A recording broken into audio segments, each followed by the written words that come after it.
ஏண்டா நான் எல்லாம் கற்பூரம் ஏற்றிட்டு தீபாவளி ஏற்றினா நீ கோயில் போய் வேற ஏறியா? என்ன 1 கோடி ரூபா கற்பூரம் வாங்கி கொடுங்க, ஏத்துறேன். செவ்வாய் கிரகத்திலே தண்ணி இருக்குன்னு கண்டுபிடிச்சிட்டாங்க.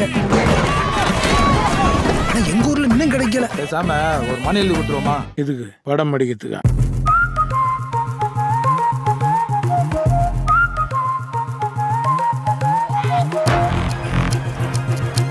இங்கே தாய் இல்லாமல் கஷ்டப்படுற, அங்கே தண்ணி இல்லாமல் கஷ்டப்பட போறியா? நீ தான் நீரோட்டமாகுது. ரத்த ஓட்டம் மேல இதெல்லாம் நீரோட்டமாகுது. கவட்ட சுத்திருச்சியா?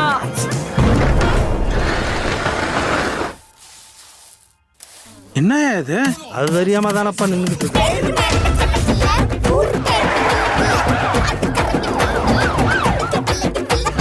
இந்த ஊரு ஃபுல்லா எங்க கண்ட்ரோலுக்குள்ள வந்துருச்சு.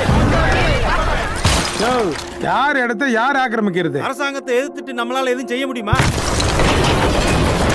அதுக்கப்புறம் இது இது இது இது ஊரே அவ்வளவுதானே இருக்கு.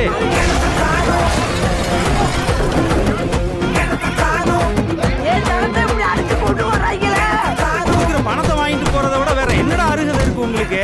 சொந்த ஊர் விட்டு வெளியே போனா உடம்புல இருந்து உயிர் போறதுக்கு சமம். அதுக்கு நம்ம எல்லாருமே செத்தே போயிடலாமே. கோயிலோட தலை வரலாறு சொல்லுங்களா? மூடியே இல்லை, நீங்க தலை வரலாறு பத்தி கேக்குறீங்க. சொல்றேன். தலை வரலாறு கேட்ட உடனே எனக்கு ஒரு சின்ன ஸ்பார்க் ஆச்சு. சொல்லுங்க சாமி.